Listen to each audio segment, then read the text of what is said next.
নমস্কার বন্ধুরা, চলে এসেছি জাভাস্ক্রিপ্টের একটা নতুন ভিডিও নিয়ে। আজকে আমরা অ্যারেতে শিখবো কি ইনক্লুড। চল, তো আমি অবভিয়াস করে চলে যাব। তো ইনক্লুড কি করবে? ইনক্লুড সেম যেরকম আমরা লাস্ট ইন্ডেক্স বা ইন্ডেক্স অফ শিখেছি, ওরকমই ওর ইন্ডেক্স তোমার ডেটা সার্চ করবে। বাট এখানে একটু ব্যাপার আছে যে ওকে কোনো স্টার্টিং ভ্যালু বা এন্ডিং ভ্যালু দিতে হবে না, ও পুরোটাই নিজের মতন সার্চ করে নেবে। ঠিক আছে, তো আমি কি করবো, লেট বি দেওয়ার পর এখানে লিখবো এ ডট ইনক্লুড দেওয়ার পর এখানে লিখবো আমি চাই যে ক্যাপসে RGET অ্যান্ড তার ডেটা যে আছে সেটা আমরা দেখে নেবো। দেখো ট্রু, RGET আমাদের এই ইন্ডেক্সের মধ্যে আছে, মানে আমার এই অ্যারের মধ্যে আছে। সে চেক করবে RGET আমার অ্যারের মধ্যে আছে।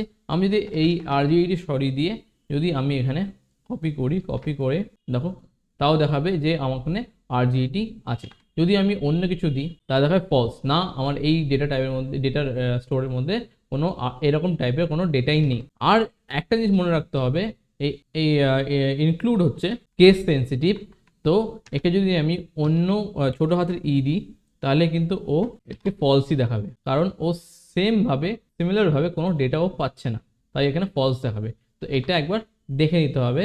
তার জন্য আমরা এখানে যদি আমি বড় হাতে দিই, তো দেখো সেভ করি, তখন দেখা যায় ট্রু। কি করছে ইনক্লুড, কি করছে, পুরো ডেটাটাকে পুরো ডেটাকে সার্চ করছে। আগে এখান থেকে পুরো ডেটাকে সার্চ করছে, এখানে কোনো ইন্ডেক্স দিতে হবে না। এখানে পুরো ডেটাকে সার্চ করছে, সার্চ করে ও বলছে হ্যাঁ তোমার এই ডেটাবেসে এডুকেশন নামে ডেটা আছে। এটা হচ্ছে ইনক্লুডের কাজ। তো এটা ছোট ভিডিও ছিল, বাট এটাও তুমি যখন প্রোগ্রামিং করো তখন তো এটা তোমার খুবই কাজে লাগবে। তো আজকের জন্য এইটুকুই, নেক্সট ভিডিওতে আবার দেখাবে। Tata, bye bye.